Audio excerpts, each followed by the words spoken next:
அச்சலசல் நிகழ்ச்சிக்கு உங்களை அன்போடு வரவேற்கிறோம் நேயர்களே. வார்த் புயல் சென்னையை நோக்கி வந்து கொண்டிருக்கிறது. வட சென்னை தென் ஆந்திரா பகுதியில் அது கரையை கடக்கும் என்று எதிர்பார்க்கப்படுகிறது.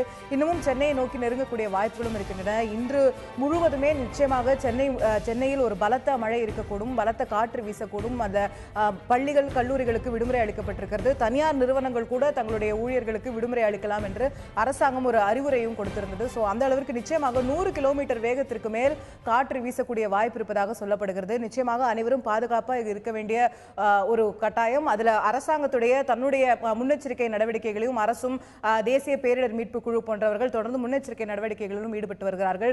இன்று இந்த நிகழ்ச்சி முழுவதும் இந்த வார்த் புயலுடைய வெவ்வேறு அம்சங்கள், பாதுகாப்பு நடவடிக்கைகள் என்ன, நாம் செய்ய வேண்டியது என்ன, எவ்வளவு அளவிற்கு மழை எதிர்பார்க்கலாம், இப்படி பல்வேறு விஷயங்களை நாம் விரிவாக பேச இருக்கிறோம் நேர்களே. இந்த நிகழ்ச்சியில் நம்முடைய சிறப்பு விருந்தினராக முன்னாள் சென்னை வானிலை ஆய்வு மையத்துடைய இயக்குநராக இருந்த திரு ரமணன் அவர்கள் இணைகிறார். உங்களை நிகழ்ச்சிக்கு அன்போடு வரவேற்கின்றோம். நாம் ரமணன் அவர்கள்ட்ட கேட்பதற்கு முன்னதாக நம்முடைய செய்தியாளர் மீரான் மகாபலிபுரத்திலிருந்து நம்முடைய இணைந்திருக்கிறார்.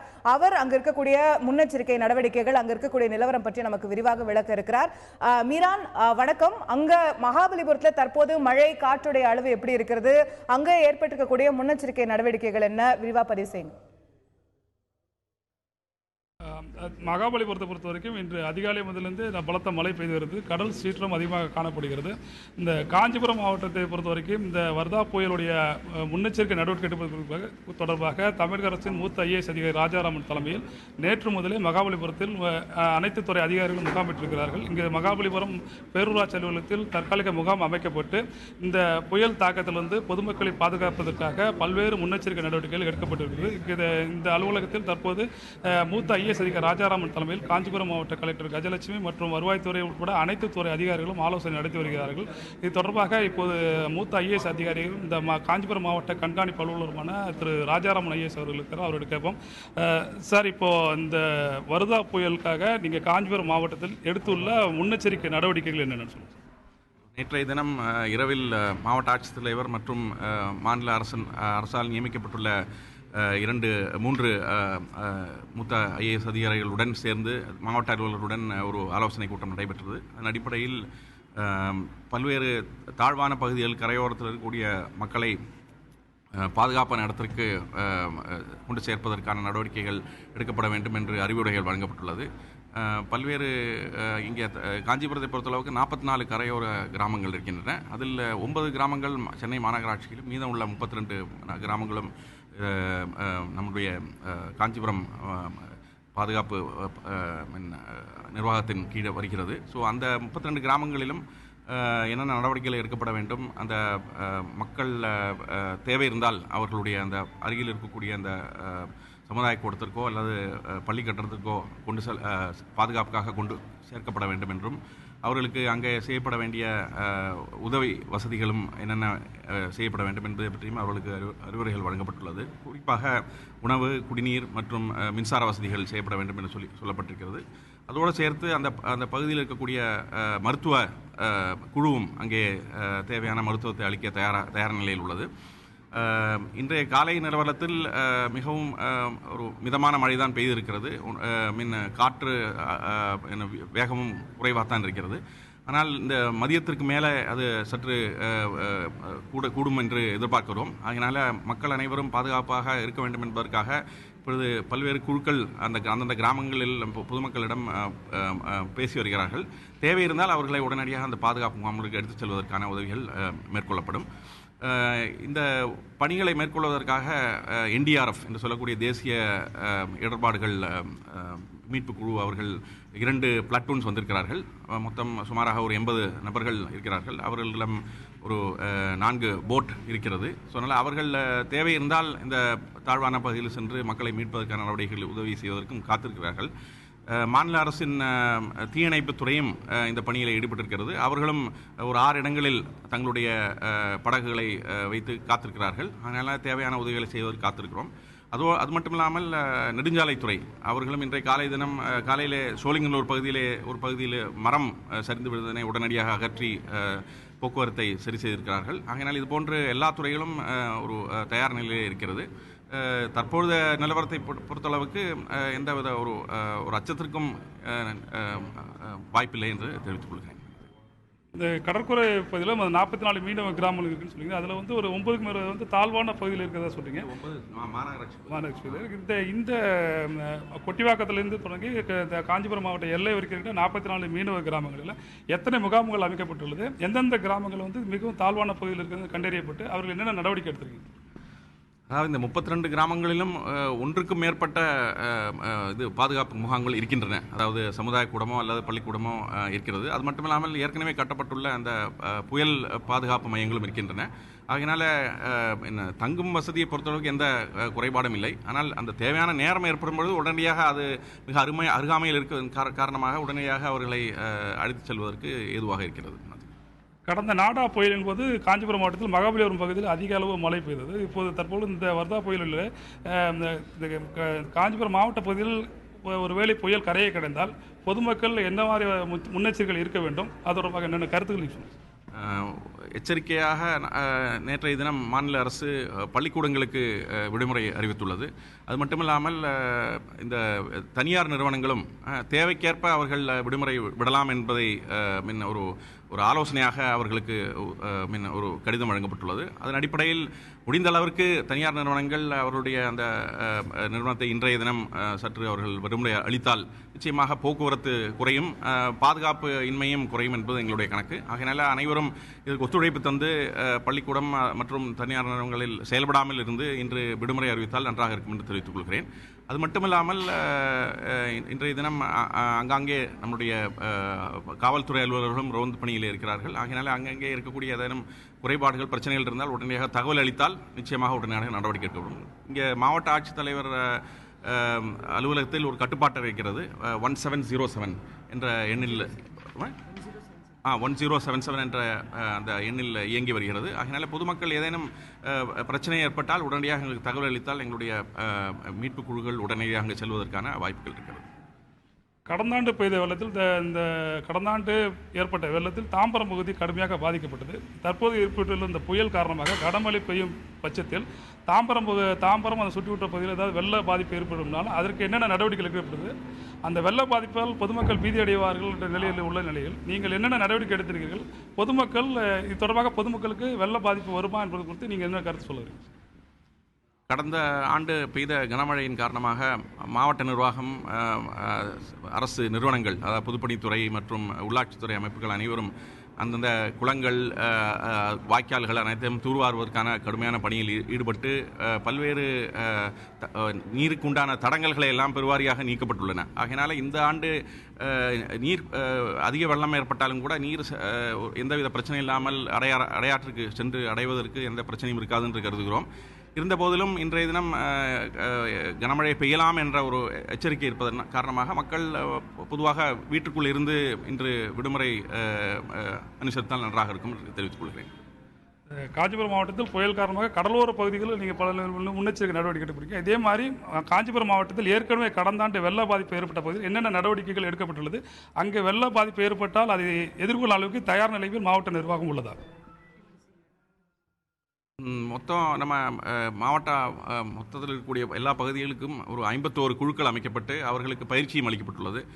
அந்த குழுக்கள் அனைவரும் எல்லா துறைகளையும் சார்ந்த அலுவலர் இருக்கிறார்கள். அதாவது காவல்துறை, மீனவர் துறை மற்றும் மின்சாரத்துறை, பல்வேறு துறையில் அலுவலர் இருக்கிற காரணமாக அந்தந்த பகுதியில் இந்த துறை சார்ந்த எந்த பிரச்சனைகள் நடைபெற்றாலும் உடனடியாக அதை தீர்வு காணுவதற்கான வழிகள் இருக்கிறது. அது மட்டுமில்லாமல் அந்த குறிப்பாக மின்சாரத்துறைக்கும் நேற்றைய தினம் அவர்களிடம் ஆலோசனை நடத்தப்பட்டது. அவர்களும் இந்த புயல் காரணமாக ஏதேனும் அசம்பாவிதங்கள் ஏற்படாதன் காரணமாக புயல் கடுமையாக வீசக்கூடிய நேரங்களில் மின்சாரத்தை நிறுத்தி வைக்கக்கூடிய அந்த பணியும் அவர் ஈடுபட்டிருக்கிறார்கள். ஏதேனும் கம்பங்கள் சாய்ந்தாலும் கூட உடனடியாக அதை சரி செய்வதற்கான பணியாளர்களும் பொருட்களும் தயார் நிலையில் உள்ளன. காஞ்சிபுரம் மாவட்டத்தை பொறுத்தவரை அனைத்து முன்னெச்சரிக்கை நடவடிக்கைகள் எடுக்கப்பட்டுள்ளதாக ராஜாராமன் ஐஏஎஸ் அவர்கள் தெரிவித்துள்ளார். நன்றி மீரான், உங்களுடைய விரிவான தகவல்களுக்கு. குடிநீர், மின்சாரம், அங்கே வந்து வெள்ளம் பாதிப்பு ஏற்பட்டால் அதற்கான மருந்து மாத்திரைகள், அதற்கான பாதுகாப்பு முகாம்கள் என்று பல்வேறு விஷயங்களும் மாவட்ட நிர்வாகம் காஞ்சிபுரத்தை பொறுத்தவரைக்கும், மகாபலிபுரம் சுற்றுவட்டார பகுதிகளை பொறுத்தவரைக்கும் தயாராக இருப்பதாக அங்கே இருக்கக்கூடிய IAS அதிகாரி ராஜாராம் அவர்கள் தெரிவித்ததை நாம் பார்த்தோம். இருந்தாலுமே கூட மக்கள் வீடுகளில் இருக்க வேண்டும், மக்கள் தங்களுடைய பாதுகாப்பை உறுதி செய்து கொண்டு இன்னைக்கு பணிக்கு போகாமல் இருப்பது நல்லது, வீடுகளில் இருப்பது நல்லது என்ற ஒரு எச்சரிக்கையும் அவர் கொடுத்திருக்கிறார். இந்த நிலையில் சென்னை வானிலை ஆய்வு மையத்துடைய இயக்குனர் பாலச்சந்திரன் அவர்கள் இந்த வார்டு புயல் குறித்து கடைசியாக நமக்கு கொடுத்த அப்டேட்டின் படி அவர் என்ன கருத்துக்களை தெரிவித்திருந்தார், நாம் என்ன எதிர்பார்க்கலாம் என்று சென்னை வானிலை ஆய்வு மையம் கூறுகிறது. அதை தற்போது கேட்கலாம். அதிதீவிர புயல் வார்த் தென்மேற்கு வங்கக்கடல் பகுதியில் இன்று டிசம்பர் மாதம் 12ஆம் நாள் அதிகாலை 2:30 மணி நிலவரப்படி சென்னைக்கு கிழக்கே 180 கிலோமீட்டர் தூரத்தில் நிலை கொண்டுள்ளது. இது தொடர்ந்து மேற்கு திசை நகர்ந்து இன்று மதியம் சென்னைக்கு அருகே கரையை கடக்கக்கூடும். இதன் காரணமாக தெற்கு ஆந்திரா, வடகடலோரம் மற்றும் புதுவையில் மழை பெய்ய துவங்கியுள்ளது. பலத்த காற்றும் வீச துவங்கியுள்ளது. படிப்படியாக இந்த மழையின் அளவும் காற்றின் வேகமும் கூடும். அடுத்து வரும் 36 மணி நேரத்திற்கு, அதாவது டிசம்பர் மாதம் 13ஆம் தேதி மதியம் வரை வட தமிழகம் மற்றும் புதுவையில் பரவலான இடங்களில் மழை பெய்யும். மேலும் சென்னை, காஞ்சிபுரம், திருவள்ளூர், விழுப்புரம் ஆகிய மாவட்டங்களில் ஒரு சில இடங்களில் கன மற்றும் மிக கனமழை பெய்யக்கூடும்.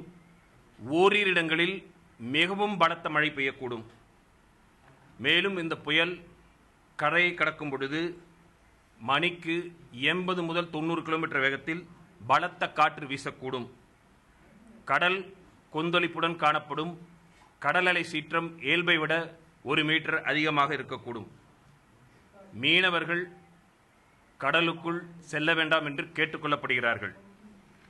மேலும் இந்த புயல் கரையை கடந்த பிறகு அடுத்து வருகின்ற 12 மணி நேரத்திற்கு கடலோர மாவட்டங்களான திருவள்ளூர், சென்னை, காஞ்சிபுரம், விழுப்புரம், புதுச்சேரி ஆகிய மாவட்டங்களில் புயல் கரையை கடந்த பிறகு பலத்த காற்றானது மணிக்கு 55 முதல் 65 கிலோமீட்டர் வேகத்தில் வீசும்.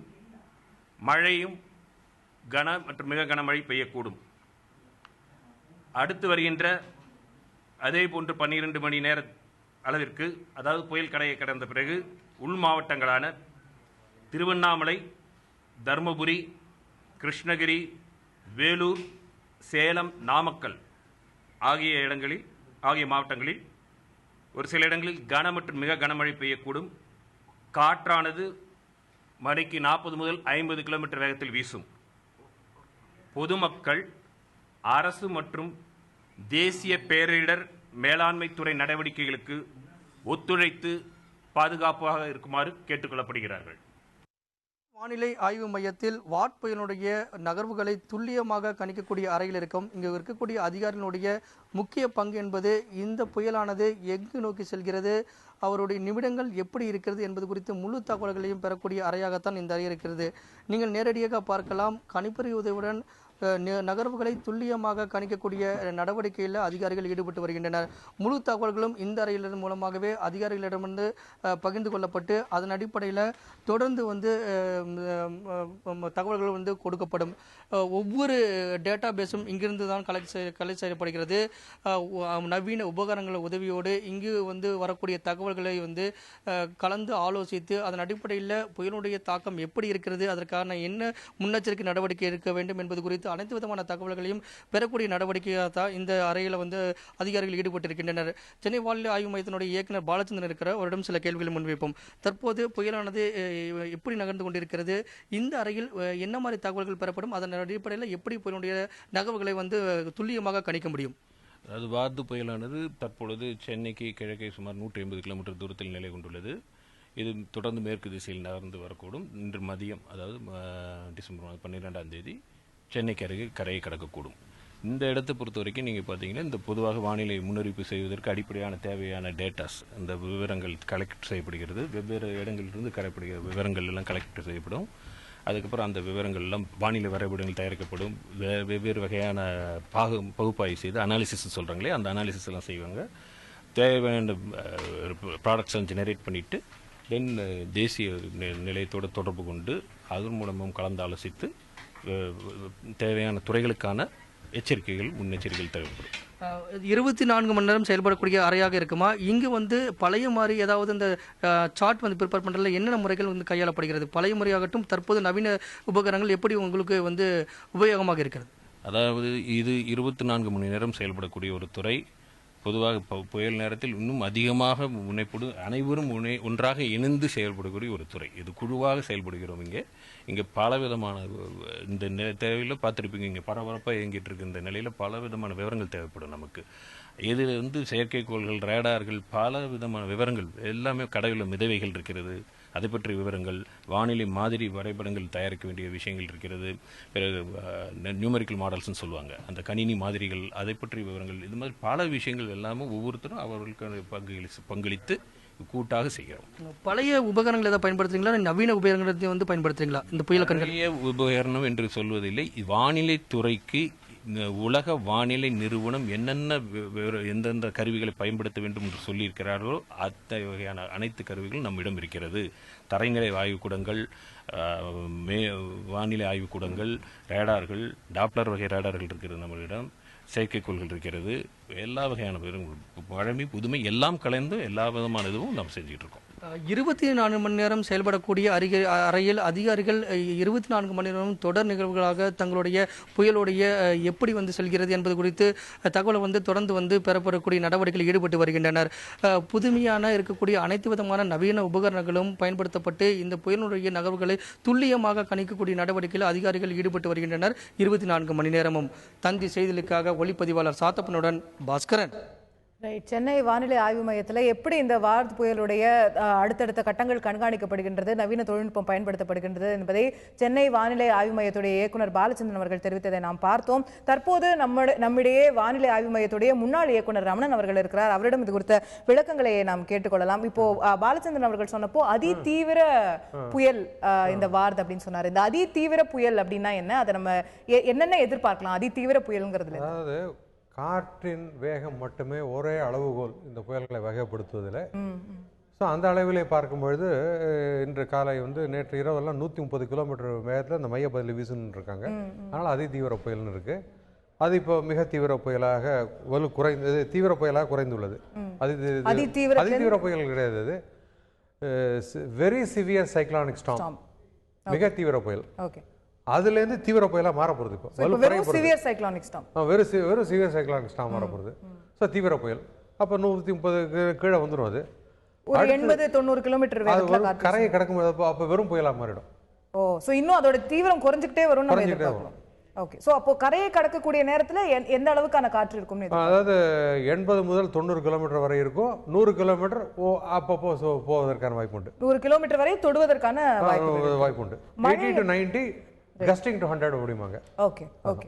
ஸோ இதில் மழை அப்படிங்கிறது, மழையுடைய அளவு எவ்வளவு இருக்கும் அப்படிங்கிறத நம்ம எதிர்பார்க்கணும். மழையின் அளவு வந்து வானிலை அறிக்கையின் அளவுபடி அவங்க கொடுத்துருக்காங்க. கனமழை, மிக கனமழை, அப்புறம் பலத்த மழையெல்லாம் பெய்யும்னு சொல்லியிருக்காங்க. ஸோ அந்த அளவில் பார்க்கும்போது வாய்ப்பு உண்டு. அதாவது இப்போ வந்து 19 சென்டிமீட்டர் வரலும் வருவதற்கான வாய்ப்பு உண்டு. ஏதாவது ஒரு இடங்களில் இந்த 3 மாவட்டங்களை பொறுத்தவரையிலும், அதாவது சென்னை, திருவள்ளூர், அதுக்கு மேலே போவதற்கான வாய்ப்பு உண்டுன்னு சொல்லிருக்காங்க. 20 சென்டிமீட்டருக்கு மேல கூட மழை இன்னைக்கு ஒரு நாள்ல மட்டும் வருவதற்கான வாய்ப்பு இருக்குது. இப்போ பொதுவா அந்த புயல் கரையை கடந்த பிறகும் கூட உள் மாவட்டங்கள், மற்ற இடங்கள்ல எல்லாம் அந்த மழை கண்டினியூ ஆகும் சொல்றாங்க. சோ நம்ம எவ்வளவு காலத்துக்கு இந்த மழை தொடர்ந்து இருப்பதை நம்ம வந்து எதிர்பார்க்கலாம்? இன்னும் ஒரு நாள், இன்றைய தவிர நாளையெல்லாம் கரையை கடந்த பின்பு மழையின் அளவு படிப்படியாக குறையும். நாளைக்கு ஒரு லேசான மழை அந்த மாதிரி அந்த அளவுக்கு குறைந்து விடும். இப்போ இதோடைய எத்தனை மணிக்கு கரையை கடக்கும்னு நம்ம குத்து மதிப்பா இதுல ஒரு ப்ரெடிக்ஷன் இருக்க முடியும்? பிற்பகலுக்கு மேல அப்படின்னு சொல்லியிருக்காங்க. சரியா எத்தனை மணிக்குன்னு நம்ம உங்களுடைய கணிப்பு எவ்வளவா இருக்குது? அதாவது வானிலை ஆராய்ச்சி நிலையத்தோட கணிப்பு தான் நம்ம கணிப்பு. அடுத்தது வந்து இப்போ வந்து கடந்த ஒரு மணி நேரத்தில் எவ்வாறு அது பயணிக்கின்றது அதெல்லாம் கணக்கிட்டு அந்த இப்போது எவ்வளோ தூரத்தில் இருக்கிறது என்பதை வைத்துக்கொண்டு அதை வகுத்து இந்த நேரத்தில் செல்லலாம் அப்படின்னு சொல்கிறாங்க.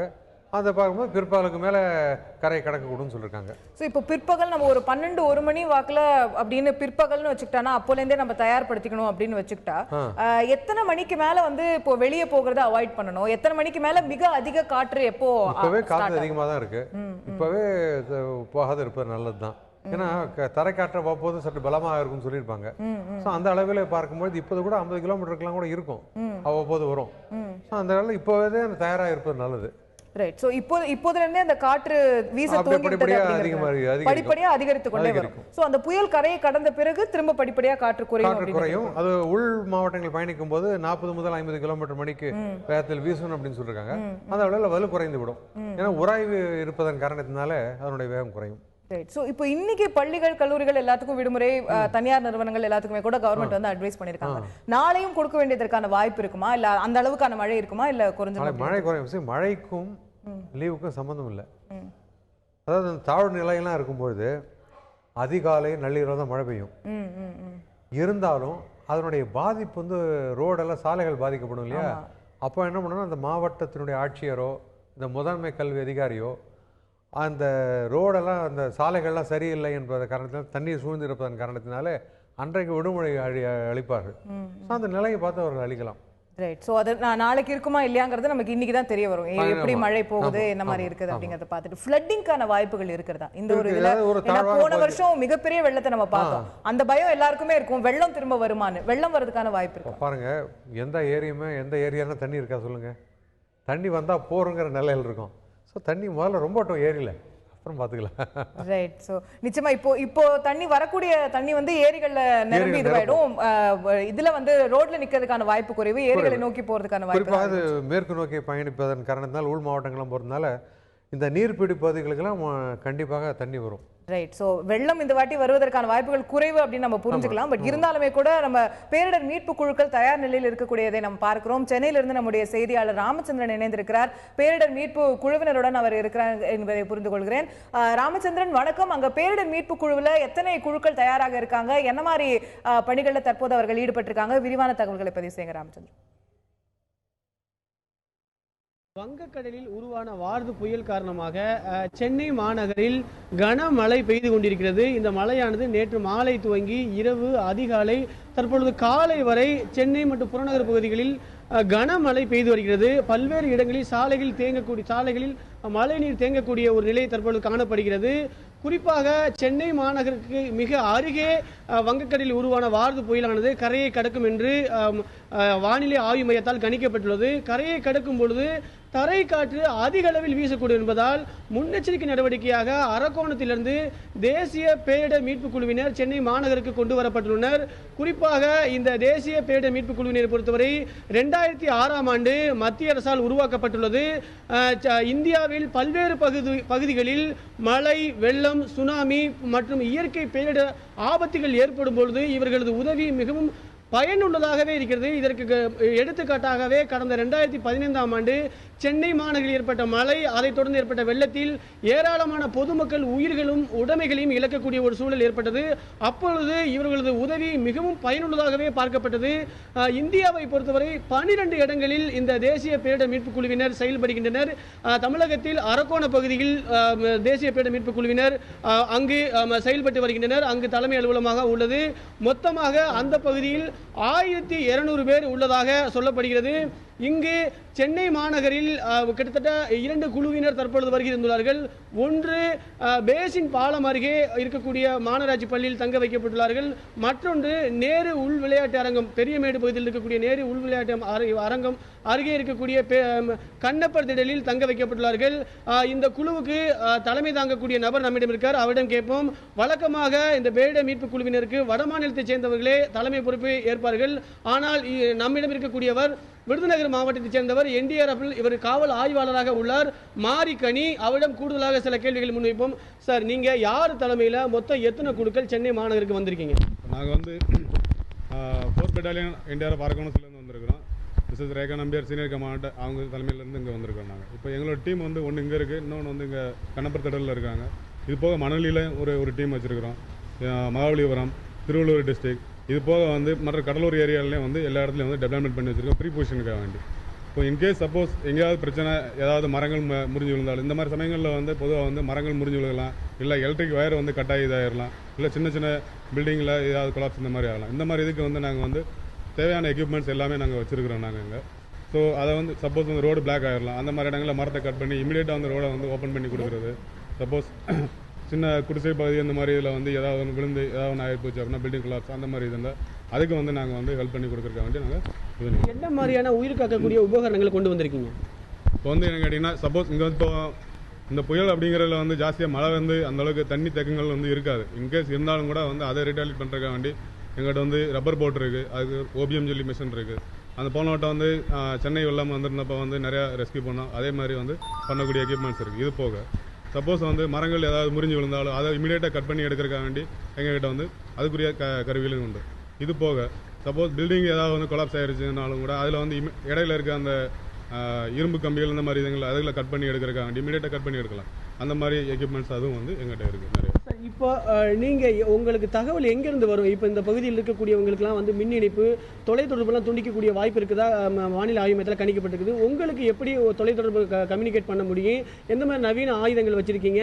உங்களுக்கு எங்கேருந்து இந்த பகுதியில் அதிக பாதிப்பு இருக்குது அந்த பகுதிக்கு நீங்கள் போங்கன்னு சொல்லி உங்களுக்கு உத்தரவு வரும்? இப்போ இங்கே வந்து நிறைய மாநில எமர்ஜென்சி கண்ட்ரோல் ரூம்னு சொல்லி SCOC ஓப்பன் பண்ணி வச்சுருக்காங்க. இந்த மாதிரி சுச்சுவேஷனில் வந்து அந்த மாதிரி ஓப்பன் பண்ணிடுவாங்க.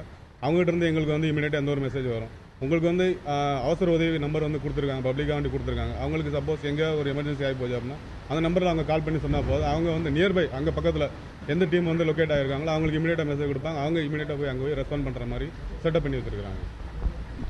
நிச்சயமாக நேரடியாக நீங்களே கேட்டிருப்பீங்க அசோகா, சென்னை மாநகரை பொறுத்தவரை வட சென்னை பகுதியில் அதிக மழைக்கு வாய்ப்பு இருக்குது. ஆகையால் இங்கே தற்பொழுது 2 குழுக்களாக கிட்டத்தட்ட 36 என்ற 2 குழுக்களாக தற்பொழுது தங்க வைக்கப்பட்டுள்ளார்கள் NDRF-இனர். இவர்கள் உடனடியாக தேவைப்படக்கூடிய இடங்களுக்கு, பாதிக்கப்படக்கூடிய இடங்களுக்கு விரைந்து சென்று அவர்களை காக்கக்கூடிய அதிநவீன சாதனங்கள், உயிர் காக்கக்கூடிய உபகரணங்கள் தங்களிடம் உள்ளதாகவும் விரைவில் பொதுமக்களுக்கு பாதிப்பு ஏற்படாத வகையில் பாதுகாப்பதற்கு தயார் நிலையில் இருப்பதாகவும் நம்மிடம் தெரிவித்துள்ளார் அசோகா. ரைட், நன்றி ராமச்சந்திரன். அங்கே வந்து வெள்ளம் ஏற்பட்டால் அவர்களை மக்களை மீட்பதற்கான படகுகள் மட்டுமின்றி மரங்கள் விழுந்தாலோ மற்ற கட்டடங்கள் இடிந்து விழுந்தாலோ எந்த ஒரு அசம்பாவிதம் ஏற்பட்டாலும் அதை எதிர்கொள்வதற்கு தேசிய பேரிடர் மீட்பு குழு தயாராக இருக்கக்கூடியதை நாம் பார்க்கிறோம். தேசிய பேரிடர் மீட்பு குழுவினர் ஒரு பக்கம் தயாராகி கொண்டிருக்க, சென்னை மாநகராட்சியுடைய அலுவலகத்தில் ரிப்பன் பில்டிங்ல ஒரு பெரிய வார் ரூம் செட்டப் செய்யப்பட்டிருக்கிறது. அங்க வந்து பல்வேறு அதிகாரிகள் ஒட்டுமொத்தமாக உட்கார்ந்து இந்த ஒரு விஷயத்தை தொடர்ந்து கண்காணித்துக் கொண்டிருக்கக்கூடியதை பார்க்கிறோம். அங்க சென்னை கார்பரேஷனுடைய வார் ரூமிலிருந்து நம்முடைய செய்தியாளர் சங்கரன் நம்மிடையே இணைந்திருக்கிறார். அங்கு அவருடன் சென்னை கார்பரேஷனுடைய கமிஷனரும் அவருடன் இருக்கிறார் என்பதை புரிந்து கொள்கிறேன். சங்கரன், அங்க அந்த ஒரு வார் ரூம்ல, அந்த அலுவலகத்தில் என்ன மாதிரியான விஷயங்கள் கண்காணித்து வருகிறார்கள், என்ன மாதிரியான பணிகள் மேற்கொள்ளப்பட்டு வருகின்றன? விரிவான தகவல்களை பதிவு செய்யுங்க சங்கரன். வார்த்து புயல் இன்று பிற்பகல் சென்னைக்கு அருகே கரையை கடக்கும் என அறிவிக்கப்பட்டிருக்கிறது. இதையொட்டி முன்னெச்சரிக்கை நடவடிக்கையாக சென்னை மாநகராட்சியும் தமிழக அரசும் சென்னையை பொறுத்தவரை விரிவான ஏற்பாடுகள் செய்திருக்கின்றார்கள். சென்னையில் உள்ள அனைத்து வார்டுகளிலும் IAS அதிகாரிகள் நியமிக்கப்பட்டு, அதாவது ஒவ்வொரு மண்டலத்திற்கும் ஒரு IAS அதிகாரி நியமிக்கப்பட்டு என்னென்ன முன்னெச்சரிக்கை நடவடிக்கை எடுக்க வேண்டும் என்பது குறித்து அவர்களுக்கு பொறுப்புகள் ஒப்படைக்கப்பட்டிருக்கின்றன. அந்த அதிகாரிகள் அனைத்து மண்டலங்களிலும் தீவிரமான முன்னெச்சரிக்கை நடவடிக்கைகள் எடுத்திருக்கிறார்கள். பொதுமக்கள் தங்குவதற்கான அதாவது 167 முகாம்கள் பல்வேறு இடங்களில், குறிப்பாக சென்னை கடற்கரையோர பகுதிகளில் நிறைய முகாம்கள் அமைக்கப்பட்டிருக்கின்றன. அங்கு பொதுமக்கள் தங்குவதற்கு உணவு மற்றும் அதேபோல் மருந்து வசதிகள், அவர்களுக்கான தேவையான அனைத்து வசதிகளும் அந்த முகாம்களில் செய்யப்பட்டிருக்கிறது. தற்போது இந்த சென்னை மாநகரில் தொடர்ந்து வந்து கனமழையும் தீவிரமான காற்றும் வீசி வருகிறது. சென்னை மாநகரில் தற்போது எந்தெந்த நிலவரங்கள் எப்படி இருக்கின்றன என்பது குறித்து தற்போது சென்னை மாநகராட்சி ஆணையர் திரு கார்த்திகேயன் நம்மிடம் இருக்கிறார். அவரிடம் இது குறித்து நம்ம கூடுதல் தகவல்களை கேட்டு பெறலாம். சார் வணக்கம் சார். இப்போது இந்த வார்த் புயல் வந்து இன்னும் சற்று நேரத்தில் வந்து பிற்பகலில் கரையை கடக்கணும்னு அறிவிச்சிருக்காங்க. இதையொற்றி சென்னை மாநகராட்சி எந்தெந்தமான ஏற்பாடுகள்லாம் பண்ணியிருக்காரு பற்றி சொல்லுங்கள் சார். நம்ம வந்து 176 ரிலீஃப் சென்டர்ஸ் தயார் நிலையில் வச்சுருக்கோம். இப்போதைக்கு 30 ரிலீஃப் சென்டர் ஆக்டிவாக இருக்குது. அதில் மோர் தென் 400 பேரை கொண்டு வந்து வச்சுருக்கோம். லோ லையிங் ஏரியாவில் இருக்கிற, கடற்கரை பகுதியில் இருக்கிற, தாழ்வான பகுதியில் இருக்கிறவங்கள கொண்டு வந்திருக்கோம். இன்னும் சில பேர் வர்றதுக்கு தயங்குறாங்க. அவங்க தயவுசெய்து தாழ்வான பகுதியிலிருந்து இந்த முகாம்களுக்கு உடனடியாக வரணுன்றது எங்களுடைய வேண்டுகோள். மக்கள் வந்து ரொம்ப கொஞ்சம் முடிஞ்ச அளவுக்கு வெளியில் வராமல் இருக்கிறது பெட்டர். பட் வேலை இருக்கிறவங்க வேணால் வரலாம். 1 மணிலேருந்து 3 மணிக்குள்ளே கரையை கிடக்கும்ன்று எதிர்பார்க்குறோம். அதான் வானிலை ஆய்வு மையத்தில்னு சொல்கிறாங்க. ஃப்ளையிங் ஆப்ஜெக்ட்ஸ் எதாவது இருக்கான்னு பார்க்கணும். காற்று பலமாக இருக்கிறனால தலைக்கு மேலே ஏதாவது பொருள்கள் பறக்குதா, இது வந்து அதனால் ஆபத்து ஏற்படுதான்றதை கொஞ்சம் ஜாக்கிரதையாக பார்த்துக்கணும். அதர்வைஸ் மாநகராட்சி தயார் நிலையில் இருக்கும். நம்ம ரிலீஃப் சென்டரில் இப்போ வர்றவங்க எல்லாருக்கும் காலையில் உணவு வழங்கிட்டோம். உணவு வழங்குறதை நம்ம மானிட்டர் பண்ணிருக்கோம். மதியம் உணவு வழங்க போகிறோம். குழந்தைகளுக்கு பால் கொடுக்குறோம். மருத்துவ முகாம்கள் ஏற்பாடு செய்யப்பட்டுள்ளன. அனைத்து ஏற்பாடுகளும் செஞ்சுருக்கோம். முன்னெச்சரிக்கையாக இருக்கும். சார், இப்போ இது வரைக்கும் பார்த்தீங்கன்னா சென்னை மாநகரம் முழுக்க ஒரு இரவு முதலே வந்து ஒரு பலத்த காற்று வீசி வருது. ஸோ இதனால் வந்து இது வரைக்கும் வந்து சென்னை மாநகரங்களில் ஏதாவது ஒரு கட்டடம் ஏதாவது இடிஞ்சு விழுந்திருக்கா, மரங்கள்லாம் விழுந்திருக்கா, அல்லது வேறு ஏதாவது பாதிப்புகள் ஏற்பட்டிருக்கா, அதை பற்றி சொல்லுங்கள் சார். கட்டடங்கள்லாம் இடிஞ்சு விழல. அந்த மாதிரியான ஒரு பெரிய ஆபத்தான நிலைமை இது வரைக்கும் ஒன்றும் வரல. பட் இது வரைக்கும் 16 மரங்கள் விழுந்திருக்கு. அந்த 16 மரங்களில் 12 மரங்களை ரிமூவ் பண்ணிட்டோம். இன்னும் 2 மரங்களுக்கும் அட்டன் பண்ணிட்டு இருக்காங்க. அதை ரொம்ப ஸ்ட்ராங்காக கண்ட்ரோல் ரூமில் மானிட்டர் பண்ணுறோம். மரங்கள் வந்து ஆபத்தான நிலைமையில் யாருக்கும் ஆபத்து ஏற்படக்கூடாதுன்றதையும் பார்க்குறோம். ப்ளஸ் போக்குவரத்துக்கு இடைஞ்சல் இல்லாமல் இருக்கணுன்றதையும் மானிட்டர் பண்ணுறோம். போக்குவரத்து காவல்துறையினரும் எங்கள் கண்ட்ரோல் ரூமில் இருக்காங்க. அவங்களோடையும் வந்து சேர்ந்து இணைஞ்சு பணியாற்றிருக்கோம் நம்ம. சார், இப்போ இப்போதைக்கு வந்து இந்த பணிகளில் வந்து சென்னை மாநகராட்சி தரப்பில் எத்தனை ஆயிரம் ஊழியர்கள் ஈடுபட்டிருக்காங்க, அதை பற்றி கொஞ்சம் சொல்லுங்கள். நம்மக்கிட்ட இது வரைக்கும் 18,000 ஊழியர்கள் இந்த பணியில் ஏற்படுறாங்க. அதாவது நம்முடைய துப்புரவு பணியாளர்கள் துப்புரவு பணியாற்றிட்டு இருக்காங்க. ரோடு தொழிலாளிகள் பணியில் இருக்கிறாங்க. இவர்கள் இல்லாமல் நம்ம கான்ட்ராக்டில் எடுத்த எம்ப்ளாயீஸும் நம்மகிட்ட பணியில் இருக்காங்க. 18,000 ஊழியர்கள் இரவு பகல் பாராமல் இந்த பணியை செஞ்சிட்ருக்காங்க. விடிய காலில் தொடங்கி இப்போது தொடர்ந்து செஞ்சிட்ருக்காங்க. இரவு வரை இவர்கள் பணியில் இருப்பாங்க. இவர்களை கண்காணிக்கிறதுக்கு பல்வேறு மட்டங்களில் உயர் அதிகாரிகள் இருக்காங்க. நானும் இங்கே இருக்கேன். எங்களுடைய பிரின்சிபல் செக்ரட்டரி, அவர் தான் டீம் லீடர், அவரும் இங்கே இருக்கார். கண்டினியூஸாக மானிட்டர் பண்ணிருக்கோம். அரசாங்கத்திலிருந்தும் உயர் அதிகாரிகள், தலைமைச் செயலகத்திலிருந்தும் தலைமைச் செயலாளர், ஆலோசகர் உள்பட உயர் அதிகாரிகள் இதை மானிட்டர் பண்ணிட்டே இருக்காங்க. சார், இப்போ கனமழை பெய்தால் வந்து அதிக அளவில் தண்ணீர் தேங்கிச்சுன்னா பொதுமக்களை வந்து அங்கே மீட்பதற்கு எந்த மாதிரியான ஏற்பாடுகள்லாம் இது வரைக்கும் சென்னை மாநகரில் எந்த அளவுக்கு ஏற்பாடுகள் பண்ணிட்டு இருக்கு, அதை பற்றி விரிவாக சொல்லுங்கள். நம்மகிட்ட 3 NDRF டீம் வந்திருக்காங்க. நேஷனல் டிசாஸ்டர் ரிலீஃப் ஃபோர்ஸில் வந்து அவர்களையும் தயார் நிலையில் வச்சுருக்கோம். அவர்களோட படகு இருக்குது. ஃபிஷரிஸ் டிபார்ட்மெண்ட்லேருந்து படகுகள் வச்சுருக்கோம். நம்ம ஃபயர் சர்வீஸ் டிபார்ட்மெண்ட்லேருந்து படகுகள் வச்சுருக்கோம். இது வரைக்கும் பெய்த மழையில் இன்னும் படகுல போய் யாரையும் கூப்பிட்டு வர மாதிரியான நிலைமை வரல. ஏன்னா இன்னும் மழை நிறையா வந்து இன்னும் பூமியில் ஈர்ப்பு சக்தி அதிகமாக இருக்குது. அந்த மாதிரியான ஒரு நிலைமை வரல. பட் எங்கேயாவது நீங்கள் சொன்ன மாதிரி குடிசைகளோ இல்லது கட்டடங்களோ இடிந்து விழுந்துட்டா அந்த மாதிரி ஆபத்தான நிலைமையில் இருக்கிற பழைய கட்டடங்கள் இருந்துச்சுனாக்கா வேணால் அவர்களை நாங்கள் மீட்டு வர வேண்டியதாக இருக்கும். அந்த மாதிரியான ஆபத்தான பழைய கட்டடங்களில் இருக்கிறவங்க யாராக இருந்தாங்கன்னா தயவுசெய்து இப்போவே வெளியில் வந்துட்டு பாதுகாப்பான பகுதிக்கு போயிடுறது நல்லது. அதை மக்கள் கடைபிடிக்க வேண்டும் என்று கேட்டுக்கொள்கிறோம். ஸோ இப்போது சென்னை மாநகராட்சி ஆணையர் என்னென்ன முன்னெச்சரிக்கை நடவடிக்கைகள் எடுக்கப்பட்டிருக்கு அப்படின்னு விரிவாக சொல்லியிருக்காரு. குறிப்பாக வந்து அவர் பொதுமக்களுக்கு வேண்டுகோள் விடுத்திருக்கிறது என்னன்னா, தாழ்வான பகுதிகளில் வசிக்கக்கூடிய மக்கள் அவருடைய பாதுகாப்பை கருத்தில் கொண்டு உடனடியாக அந்த முகாம்களுக்கு திரும்ப வேண்டும். அங்கு தேவையான ஏற்பாடுகள் செய்திருப்பதால் மக்கள் அச்சப்பட வேண்டாம். சில மக்கள் வந்து தயக்கம் காட்டுறாங்க. தயக்கம் கூடாது. எல்லாரும் வந்து உடனடியாக வந்து அவருடைய பாதுகாப்பை கருத்தில் கொண்டு முகாம்களுக்கு வர வேண்டும் என அவர் கோரிக்கை விடுத்திருக்கிறார். எனவே இந்த சென்னையில் வந்து தாழ்வான பகுதிகள், அதாவது சைதாப்பேட்டையில் கடந்த மழையின் போது, கடந்த ஆண்டு மழையின் போது அந்த தாழ்வான பகுதிகளில் உள்ள மக்கள் மிக கடுமையாக ஒரு பாதிப்புக்கு ஆளானார்கள். எனவே அந்த பகுதி முழுவதும் அந்த சென்னை கடற்கரை ஒட்டிய உள்ள அனைத்து பகுதிகளிலும் முகாம்கள் அமைக்கப்பட்டிருக்கின்றன. இது குறித்த ஒரு அறிவிப்புகளும் ஏற்கனவே வெளியிடப்பட்டிருக்கிறது. எனவே பொதுமக்கள் தாழ்வான பகுதிகளில் இருக்கக்கூடியவர்கள் உடனடியாக முகாம்களுக்கு திரும்ப வேண்டும் என்பது அவர் விடுத்த கோரிக்கையாக இருக்கிறது. நிச்சயமா நன்றி சங்கரன், உங்களுடைய விரிவான தகவல்களுக்கு. தாழ்வான பகுதிகளில் வசிக்கக்கூடிய மக்கள் தயக்கம் காட்டாமல் உடனடியாக அரசு ஏற்பாடு செய்திருக்கக்கூடிய முகாம்களுக்கு செல்ல வேண்டும் என்று அறிவுறுத்தப்பட்டிருக்கிறதை நாம் பார்க்கிறோம். 1994க்கு பிறகு சென்னை சந்திக்கக்கூடிய மிகப்பெரிய புயல் இது. மிகப்பெரிய அளவிற்கு இதுல வந்து ஒரு பாதிப்புகள் ஏற்படுவதற்கான வாய்ப்பு இருக்கு என்று கூறப்படுகிறது. 94க்கு பிறகு இதுதான் உண்மையிலேயே மிகப்பெரிய புயலா? சென்னையில நிச்சயமா ஒரு மிகப்பெரிய மீண்டும் ஒரு பிரச்சனைகளை நாம் கடந்த வருடம் சந்தித்தது போன்றில்லாமல் இது காற்றின் காரணமாக மேலும் மற்ற பிரச்சனைகளை சென்னை இந்த வருடம் எதிர்கொள்வதற்கான வாய்ப்புகள் இருக்கிறதா? திரு ரமணன் அவர்களும் பல்வேறு சந்தேகங்களை கேட்டு நாம் விடைகளை பெறலாம். நேர்களே, வார்து புயலை எதிர்கொள்ள தமிழகமும் குறிப்பாக சென்னையும் தயாராகி கொண்டிருக்கின்றன. அனைத்து இடங்களிலும் பாதுகாப்பு பணிகள், முன்னெச்சரிக்கை நடவடிக்கைகளை அரசாங்கம் முதல் NDRF படைகள் வரை, பொதுமக்கள் துவங்கி ஊடகங்கள் வரை அனைவருமே தயார் நிலையில் இருக்கக்கூடிய சூழ்நிலையை நாம் பார்த்துக் கொண்டிருக்கிறோம். இன்று மதியம் அந்த புயல் கரையை கடக்கும் என்று எதிர்பார்க்கப்படுகிறது. 1994க்கு பிறகு இதுதான் சென்னை சந்திக்கக்கூடிய மிகப்பெரிய சைக்ளோன். இதுக்கு அப்புறம் ஒரு 20 ஆண்டு காலமா இவ்வளவு பெரிய சைக்ளோன் சென்னை சந்திக்கல அப்படிங்கிற மாதிரியான ஒரு தகவல் இருக்கிறது. அது உண்மையா? இது 94க்கு பிறகு இப்பதான் ஒரு மிகப்பெரிய இதை நம்ம பார்க்க போறோமா சைக்ளோன்? அதாவது சைக்ளோன் அந்த விதத்துல இப்போ நீலம் புயல் இருந்தது இல்லையா, அதோட சென்னைக்கு அருகாமை தான் கடந்தது, கல்பாக்கம் அருகில. இவ்வளவு சிவியரா இருக்கு இல்லையோ அது வந்து வெறும் புயலா தான் கடந்தது. அப்போ மழை கூட ஜாஸ்தி இல்லை, 1 சென்டிமீட்டர் வந்து அதிகம். ஆனால் காற்று அதிகமாக இருந்தது. இது கூட புயலாக தான் கிடைக்கின்றது, மிக தீவிர புயலாக இல்லை. ஏன்னா இப்போ தீவிர புயலா இருக்கு, கரையை கடக்கும் போது ஒரு சாதாரண புயலாக மாறிடும் அப்படின்னு சொல்றீங்க. ஸோ அந்த அளவில் அதனால் அந்த மாதிரி அச்சப்படுவதற்கான வாய்ப்புகள்லாம் இல்லை. இருந்தாலும் அந்த 80 முதல் 90 வரை மணிக்கு வேகத்திற்கும் 100ஐ தொட்டி விடும் அப்படிங்கிறாங்க. அந்த அளவில் நம்ம வந்து ஜாகிரதையாக இருப்பது நல்லது. கனமழை இருப்பதற்கான வாய்ப்பு உண்டு. அலை எழுச்சியும் இருக்கும் அப்படின்னு இருக்காங்க. இந்த அலை எழுச்சி என்பது புயல் எங்கே கிடக்கின்றதோ அதற்கு வடக்கு பகுதியில் தான் இருக்கும். அதுக்கு நம்ம கீழ் கடற்கரை அங்கே தான் காற்று வந்து இந்த வடக்கு பகுதியெல்லாம் காற்றானது கீழ் திசையிலிருந்து கடலிலிருந்து வரும். அதுக்கு தெற்கே உள்ள பகுதியெல்லாம் காற்றானது மேற்கு திசையிலிருந்து வரும். இப்போ சென்னையோட மையத்துல புயல் கரையை கடந்ததுன்னா உதாரணத்துக்கு வட சென்னையில தான் சீற்றம் அதிகம் இருக்கும். அந்த மாதிரி புரியுது. சோ எங்க கரை கடக்குதோ அதுக்கு வடக்கு இது கூட பார்த்தானாக்கா உங்களுக்கு வந்து சென்னைக்கு வடக்கே தான் கரையை கிடக்கின்றது. இப்போ நார்த் சென்னை, சவுத் ஆந்திரா அந்த இல்ல திருவள்ளூர் அந்த மாதிரி இல்ல. திருவள்ளூர்ல நல்ல மழையெல்லாம் இருக்குவதற்கான வாய்ப்பு உண்டு. ஸோ அலை எழுச்சி கூட அங்கதான் இருக்கும்.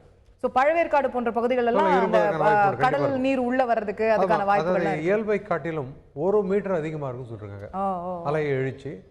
அந்த அளவுல வாய்ப்பு உண்டு. சோ அப்ப அதிக அளவுக்கு ஊருக்குள்ள ஒரு நல்ல டிஸ்டன்ஸ் உள்ளுக்குள்ள வரதுக்கான வாய்ப்புகள் இருக்கிறது. சோ இது சென்னை சந்தித்த பல புயல்களை வந்து நீங்க தொடர்ந்து ஆய்வு பண்ணிட்டு வந்திருக்கீங்க. இதற்கு முன்னாடி இல்ல சென்னையோ தமிழகமோ இதுக்கு முன்னாடி சந்தித்த புயல்களோட இதை நம்ம எப்படி ஒப்பிட முடியும்? எதோடைய தீவிரம் அதிகம்? இப்ப தானே வந்து ரொம்ப சிவியரா நம்ம பார்த்தோம். அதோட ஒப்பிடும் போது இல்ல மற்ற புயல்களோட ஒப்பிடும் போது இந்த புயலை நீங்க எப்படி பாக்குறீங்க? இப்ப தானே தான் நான் சந்திச்சதுல மிக தீவிரமான புயல், மிக தீவிர புயல். 140 கிலோமீட்டர் வீசுது தரைக்காற்று. கண்டிப்பாக அந்த அளவுக்கு இருக்காது அது. ஏன்னா இப்போ வானிலை அறிக்கையின்படி 80 முதல் 90 100 தொடுன்னு சொல்லியிருக்காங்க. ஸோ அந்த அளவில் பார்க்கும்பொழுது வெறும் புயலாக செல்கின்றது. அது மிக தீவிர புயலாக கரை கடந்தது. பட் தானே வந்து கடலூர் அதை சுற்றி இருக்கிற பகுதிகளில் கரை கடந்தது. கடலூர், விழுப்புரம் அண்ட் புதுவை இந்த 3 மாவட்டங்களில் அதனுடைய தாக்கம் மிக பயங்கரமாக இருந்தது. ஆனால் இப்போ நமக்கு இந்த வாரத்தை பொறுத்த வரைக்கும் சென்னை, திருவள்ளூர், காஞ்சிபுரம், புதுச்சேரி இதுதான் அதிக பாதிப்பு இருக்கும்னு எடுத்து. புதுச்சேரியில் கூட உங்களுக்கு அலை எழுச்சியெல்லாம் இருக்காது. ஏன்னா காற்று மேற்கு திசைந்து வீசுவதன் காரணத்தினால அதிக மழைனா கூட வடக்கு பகுதியில் அதிகமாக எதிர்பார்க்கலாம். ஸோ இதில் இந்த ஒரு புயலை பொறுத்த வரைக்கும் மழையின் அளவு சற்று அதிகமாகவே இருக்கும். காற்று லோவர் சவுத் சென்னை இல்லை பாண்டிச்சேரி எல்லாம் பார்க்கும்போது அதிக மழை, குறைந்த காற்று அப்படின்னு அதிக மழை இருக்க வாய்ப்பு குறைவு தெற்கு பகுதியிலாம்.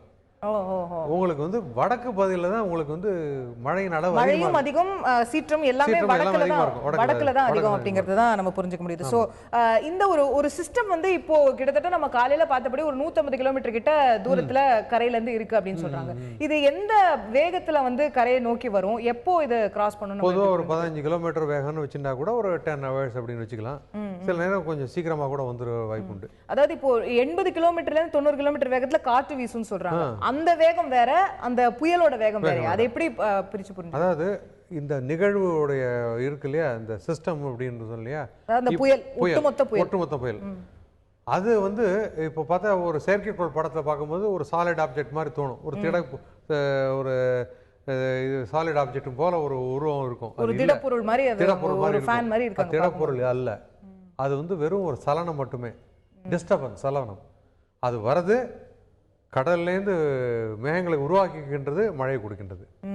ஆனால் செயற்கைக்கோள் ஒவ்வொன்றையும் பார்த்து கொண்டே இருக்கும்பொழுது நம்மளுக்கு ஒரு திடப்பொருள் என்ற உணவு ஏற்படும். திடப்பொருள் அல்ல. ஸோ அந்த மொத்த நிகழ்வுமே சராசரி வேகம் அப்படின்னு பார்த்தீங்கன்னா ஒரு நாளைக்குனாக்கா ஒரு 300 கிலோமீட்டர் சொல்லலாம் பர் டே. அந்த மொத்த புயல் நகர்றது வந்து ஒரு நாளைக்கு 300 கிலோமீட்டர் நகரும். இது தோன்றியதெல்லாம் என்ன 6ஆம் தேதி, அப்போல்லாம் அந்த அளவு கூட நகரல, ரொம்ப மழை தான் நகர்ந்தது. அது வடக்கு நோக்கி நகரும் பொழுது மிக மிக மெல்ல நகர்ந்து அதற்கு அப்புறம் வந்து மேற்கு நோக்கி நடந்து வந்து கொண்டிருக்கின்றது. இந்த கடந்த சில 2-3 நாட்களாக தான் நம்ம மேற்கு நோக்கி நகர்றது. இந்த 6ஆம் தேதி போதெல்லாம் இது வந்து வடக்கு நோக்கி தான் நகர்ந்தது. ஏன்னா அது செலுத்தும் காற்று. இப்போ வந்து ஒரு இலை எடுத்துங்க, தண்ணியில் போடுங்க நீரோட்டத்தில், அது எவ்வாறு செல்லும்? நீரோடைய ஓட்டம் எப்படி இருக்கோ அதே மாதிரி வளிமண்டல மேலடுக்கல்ல காற்று இருக்கு இல்லையா, அந்த காற்று தான் இதை செலுத்துகின்றது. அந்த காற்று எல்லாம் கிழக்கு திசையிலிருந்து வீசுவதன் காரணத்தினாலே அது நம்மை நோக்கி வருகிறது. அதுதான். இப்போ இந்த 80 கிலோமீட்டர் வேகத்துல காற்று வீசுன்றாங்க. அது வந்து அந்த புயலுக்குள்ள வீசுற காற்று. ஆனா அந்த புயலுடைய நகரக்கூடிய வேகம் 15 கிலோமீட்டர் per hour அந்த மாதிரி தான் இருக்கும். 15. சோ அப்படி நம்ம கணக்கிட்டு பார்த்தா இப்போ 150 கிலோமீட்டர் தூரத்துல கரையில இருந்து இருக்குன்னு சொல்றாங்க. அப்போ இன்னொரு 8 மணி நேரம் 10 மணி நேரம் ஆகுமா அது கரைக்கு வரதுக்கு? ஆமா.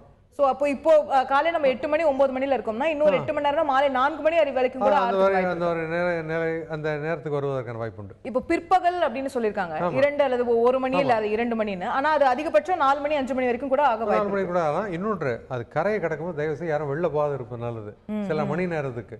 ஏன்னா அது அந்த மைய பகுதி கரையை கடப்பதை தான் கரையை கடந்துன்னு சொல்றோம். நிலப்பகுதிக்கு ஸ்டாம்னு சொல்லுவாங்க இல்லையா, மையப்பகுதி. அது நிலப்பகுதிக்கு வருவது தான் கரையை கடப்பதுன்னு சொல்றோம்.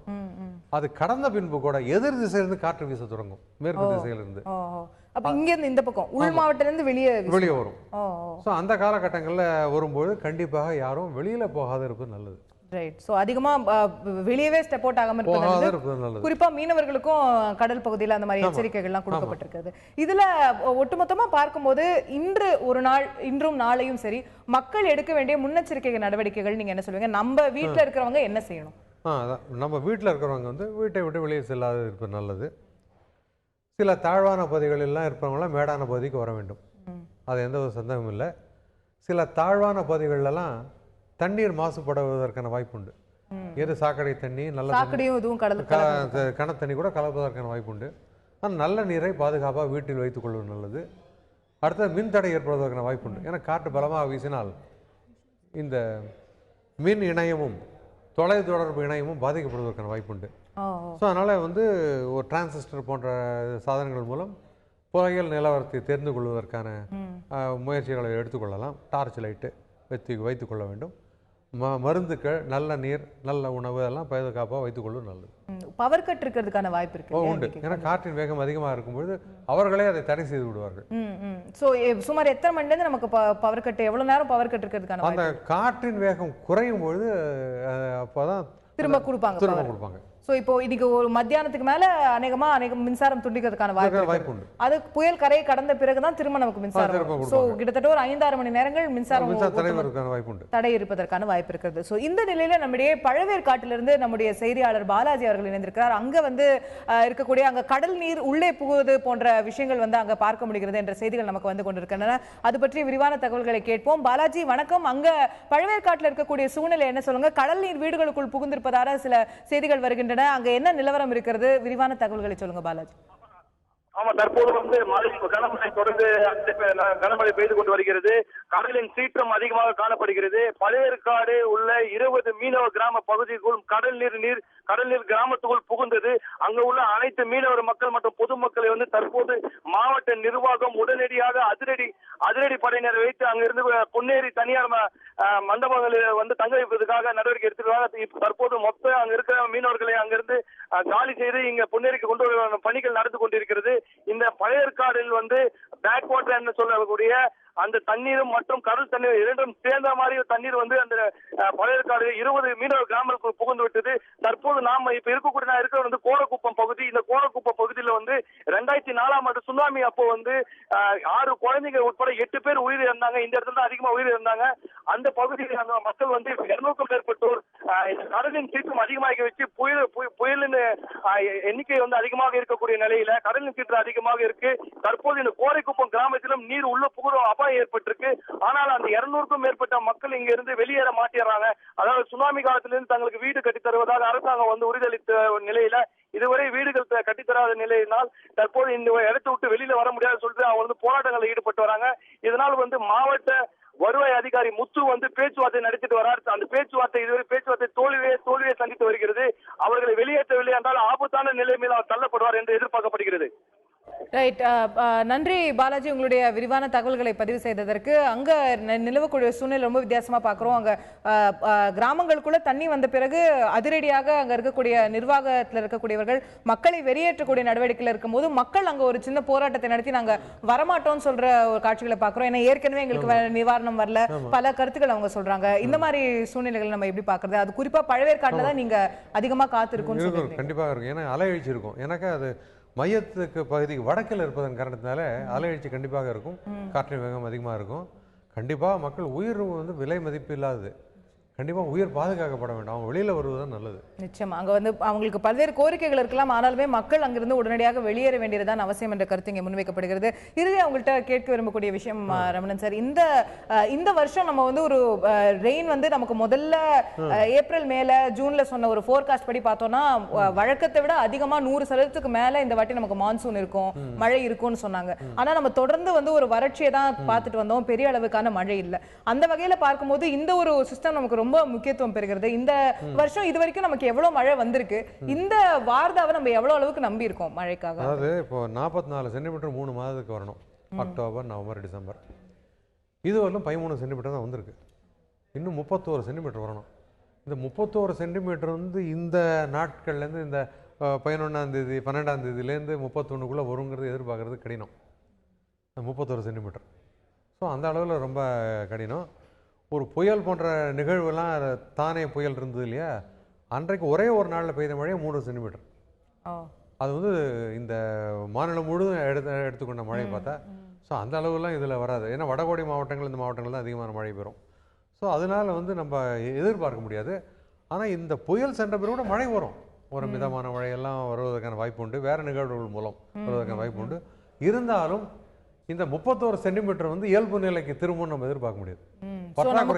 நமக்கு சராசரியா வர வேண்டிய மழை இந்த வருஷம் வராதுன்றதை நம்ம புரிஞ்சுக்கலாம். அதை விட குறைவா தான் 44 சென்டிமீட்டருக்கு குறைவா தான் இந்த வருஷம் இருக்கும் அப்படிங்கறத நம்ம புரிஞ்சுக்கலாம். சோ இந்த வார்டு கடந்ததற்கு பிறகு அடுத்த சில இதே போன்ற டிப்ரெஷனோ இல்ல சைக்ளோனோ மீண்டும் உருவாவதற்கான வாய்ப்புகள் இருக்கு. அதாவது நிகழ்வுகள் நிறைய இருக்கும், நம்மிடையே வருகிறதா தான் பார்க்கணும். சில இதில் வந்து வடக்கு நோக்கி போவதற்கு போயிருக்கலாம். இப்படி இப்போ வாய்ப்பெல்லாம் பொதுவாக டிசம்பர் மாதங்களில் இருப்பதெல்லாம் நிலநடுக்கோட்டுக்கு அருகே உள்ள இந்திய பெருங்கடல் பகுதி, அதாவது இலங்கைக்கு தெற்கே தான் பயணிக்கும் பொதுவாக. ஸோ அந்த அடிப்படையில் காலநிலை அடிப்படையில் கிளைமேட்டாலஜின்னு சொல்கிற அடிப்படையில் பார்க்கும்பொழுது அந்த தெற்கே தான் பயணிக்கும். அப்படி பயணிக்கும் பொழுது இந்த தென் மாவட்டங்கள், தென் கடலோர, அப்புறம் அந்த கடலோர மாவட்டங்கள்லாம் பயன்படுவதற்கான வாய்ப்புகள் உண்டு. இருந்தாலும் இந்த இயல்பு நிலை எட்டுமாங்கிற ஒரு கேள்விக்குரிய.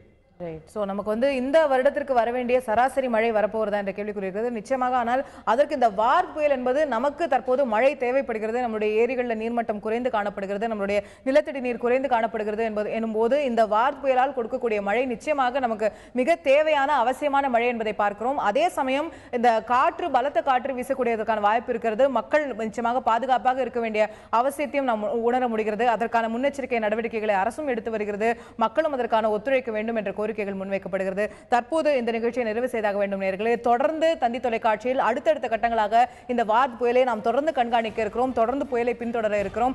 அதில் இருக்கக்கூடிய ஒவ்வொரு தகவல்களையும் நமக்கு உடனடியாக மக்களுக்கு தெரிவிக்கக்கூடிய பணியில் நாம் ஈடுபட்டிருக்கிறோம். தொடர்ந்து தந்தி தொலைக்காட்சியுடன் இணைந்திருந்து தொடர்ந்து உங்களுடைய தகவல்களை பெறுங்கள்.